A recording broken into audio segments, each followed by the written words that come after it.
Aster despised his half-brother John, so when John demanded his share of the family fortune, Vincent refused, little knowing that it would trigger the downfall of the entire Aster family. The Aster family was never one to stay still. Although John Jacob Aster was born in Germany, he moved to London when he was 16, where he joined his elder brother, George. In November of 1783, America had just reached the end of a long battle for freedom with England, and Aster was 20 years old. He saw an opportunity in this new country, and already had connections there. He left his brother George in England to go to his brother Henry in America. He was beginning his journey. The Asters made it to the top by never missing an opportunity. Henry worked in a butcher shop in New York City that he had already established, and when John boarded a ship for America, he had intended to join him in this business. Fate, however, had a different plan in mind. John Jacob Aster made his fortune by paying attention to what was going on around him. While on board the boat that took him to America, Aster met a fur trader. After his conversation with this man, an idea began to take seed within his mind. A simple conversation with a stranger changed the entire course of his life. When he arrived in New York, he did carry out his original plan to work with his brother in his butcher shop. Yet, the idea of the fur trade never left his mind. Aster opened his own fur goods shop in New York in the late 1780s, only a few years after arriving in the country. He began to purchase raw hides from Native Americans that he prepared himself and then resold to London for great profit. He was at the beginning of his success, and Aster knew it. The Asters knew that the true ticket to success was taking advantage of the opportunities that were around them. In 1794, the Jay Treaty opened up greater trading opportunities. Canada suddenly became an option. John Jacob Aster now had the opportunity to trade in a bigger market, and he did not hesitate to take it. By 1800, a mere 20 years after starting, Aster had earned the modern equivalent of $229 million. And there was a reason for this. He was ruthless. The Asters didn't become one of America's richest families by playing nice. John Jacob Aster did not care for anyone that was working for him. He was looking for his profit and demanded high prices from his traders. In turn, Aster used this to incentivize them to pass along this expense to the indigenous populations that they would trade pelts with. Among other things, the traders used alcohol to get the better of the indigenous people they traded with. But these would not be the last people that the Asters trampled on their way to the top. John Jacob Aster was not afraid of adversity. Although he had already amassed huge amounts of money, there were threats on the horizon. The government designed the U.S. Embargo Act of 1807 to limit external trade and closed off the lucrative Canadian fur trade Aster had gotten comfortable with. It looked like Aster's rise in wealth was finally reaching its downward fall. Aster turned his obstacles into new opportunities. Instead of letting the Embargo Act get in his way, he got the approval of President Jefferson to establish his own company, the American Fur Company. This began Aster's control over the fur trade in not just the Great Lakes area, but the Columbia River region as well. During his rise in the fur trade, Aster was not sitting idly with his money. Instead, he was using his newfound wealth to invest in something that he intended to turn him a profit. New York City real estate became Aster's true passion. The Aster family made their fortune through savvy investments. John Jacob Aster bought his first chunk of land in New York in 1799. He eventually sold his fur business to focus on real estate. He knew when to make a good purchase. Aster did not invest in just any land. He invested his money in land that would give him the most profit and prestige. One of his biggest purchases included a 70-acre farmland in the heart of Manhattan. That would one day become Times Square. It was this land that his descendants would continue to profit upon. Although Aster had 5 surviving children, he only had 2 sons. His elder son was sickly and considered mentally unstable. Therefore, it was his second son, William Backhouse Aster, who would inherit and carry on the mantle of the Asters.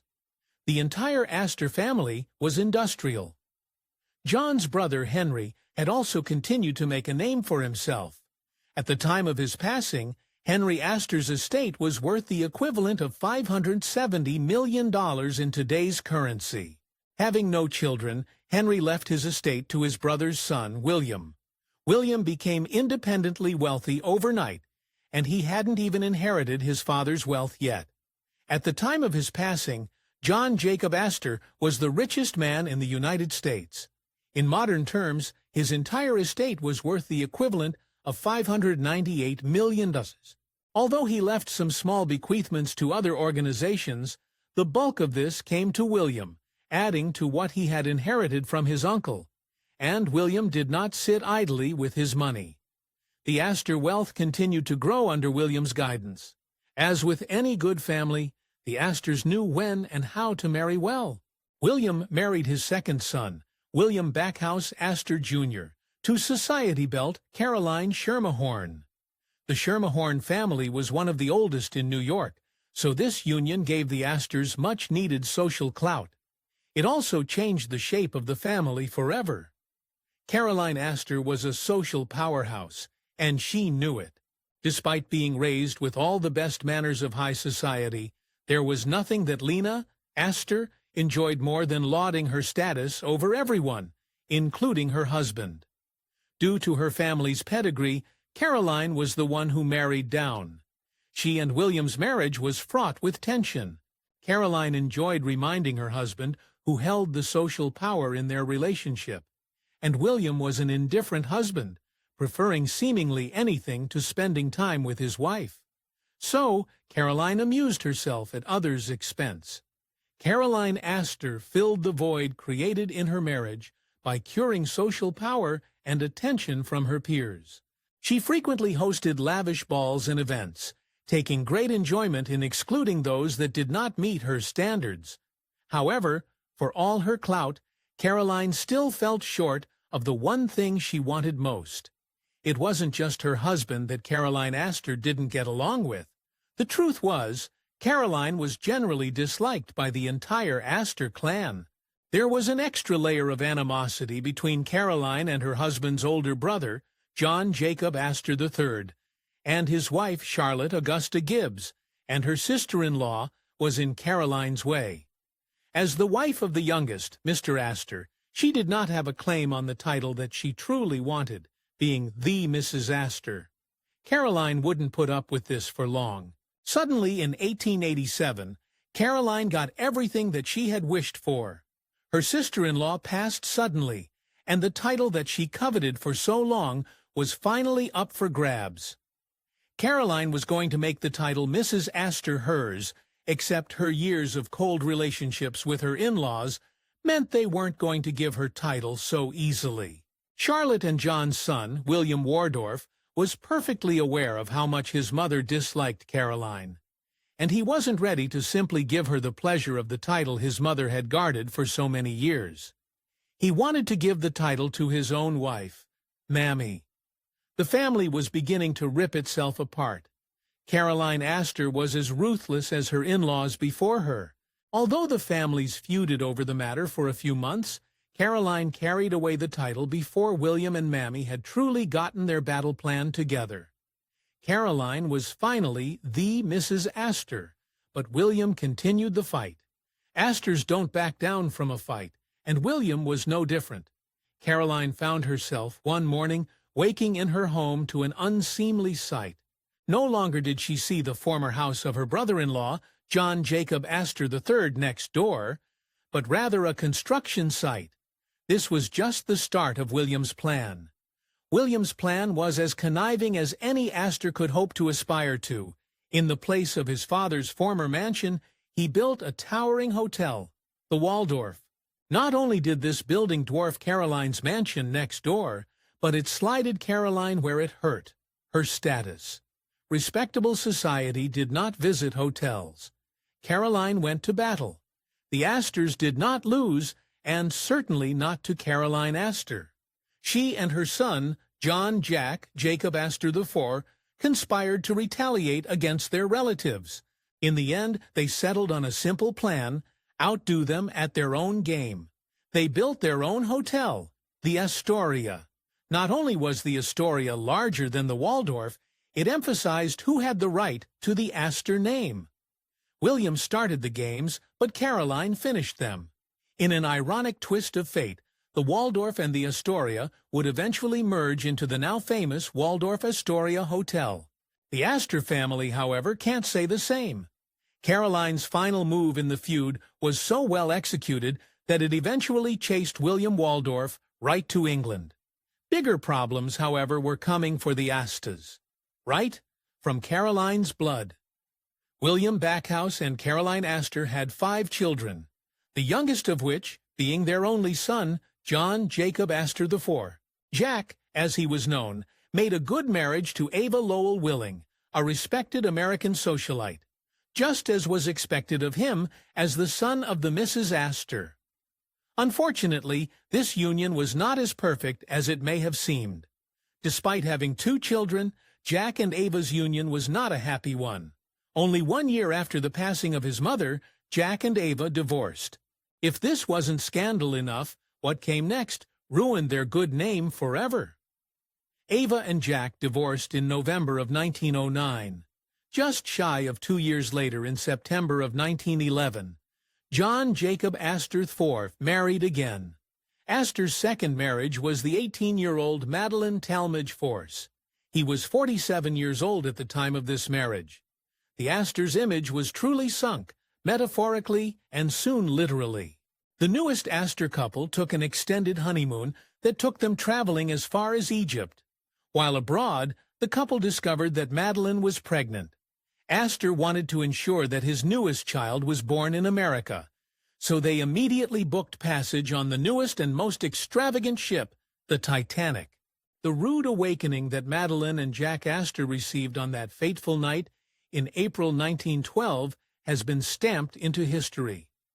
Bundled in their warmest clothes, Aster helped his pregnant wife climb through a first-class promenade window to the safety of a lifeboat. He wasn't as lucky. Although Aster asked the officer in charge of the lifeboat if he could join his wife, given her condition, the officer refused. The lifeboats were for women and children only. Despite his calm promises that he would see Madeline in the morning, John Jacob Aster IV was among the hundreds of Titanic victims. If this wasn't tragic enough, Aster left a shattered and divided family behind. 3 months after surviving the sinking, Madeline Aster gave birth to the child that his father would never meet, John Jacob Aster VI, known as Jakey. Although Jakey survived the sinking, his father's legacy of scandal would follow him for the rest of his life. When Jack Aster left misfortune in the wake of his passing, Jack didn't account for his new wife in his will, providing her with some assets from his estate. However, they were relatively small and came with conditions. Madeline could only continue to access Aster's money if she did not remarry. Having just learned about his then unborn son before boarding the Titanic, Jack Aster had not had time to update his will to include him. Furthermore, he left behind 2 children from a previous marriage. Even before he was born, Jakey was already at a disadvantage. Jakey's father had thought to include a bequest of $3 million for any other surviving child. However, Jakey could not access it until he turned 21. The bulk of the Aster fortune went to his eldest brother, William Vincent Aster, and Vincent had not forgiven his father for the damage he'd done to their family. Vincent Aster was 20 when he inherited the bulk of his family's money, amounting to millions of dollars. Up to this point, the Aster family had carried on growing their wealth at the expense of others. They were, without a doubt, slumlords, even in the 20th century. This didn't sit well with Vincent. Vincent Aster was something unknown to America at this time. Vincent Aster, with a highly developed social conscience, he did not enjoy learning that his family benefited from years of others' suffering. He put the bulk of his family's wealth into a charitable organization in his name, and set about transforming their previous slum housing into property that actually served the people. He married 3 times, and while the third stuck, it came about in a strange way. Vincent Aster married Roberta Brooke Russell on October 8, 1953. Only a month before that, he had been married to his second wife, Mary Benedict Cushing. It was a popular rumor at the time that Aster would only grant Cushing a divorce if she found him another wife to marry. Regardless of the circumstances, this marriage proved profitable for Brooke Aster. Despite his focus on philanthropic work, when Vincent Aster passed on in February 1959, he still left behind a sizable Aster estate. It was at this time his half-brother, Jakey Aster, came back into the picture. However, if Jakey expected his time had come to finally inherit his portion of their father's estate, he was wrong. Vincent Aster despised Madeline, and therefore he despised his half-brother as well. His contempt for both his stepmother and half-brother went so deep that he was not shy in stating his belief that Jakey was not in fact a real Aster. Vincent had no interest in playing nice with the other half of his family or giving them money, but he never could have foreseen that this would lead to the downfall of all the Asters. Vincent Aster left his entire estate to his third wife, Brooke Aster, and the cracks that had long existed in the Aster family finally broke open. Jakey said that Vincent had the legal, not the moral right to keep all the money. He was also willing to put his own money where his mouth was. Jakey filed a lawsuit against Vincent's widow, Brooke, for the inheritance that he felt that he was owed. If he thought this would work, then Jakey didn't know who he was up against. Brooke Aster was not the sort to back down from a fight. Dressed in her best mourning outfit, Brooke cried in front of the court. She won, and Jakey settled for $250,000, a fraction of what he was owed. Brooke may have defeated Jakey, but she would also bring about the downfall of the Asters. Brooke Aster was far from a young maiden, and when she married Vincent, Brooke had been married twice already, and those marriages left their legacy. She had one son, Anthony Tony Dryden Marshall, from her first marriage.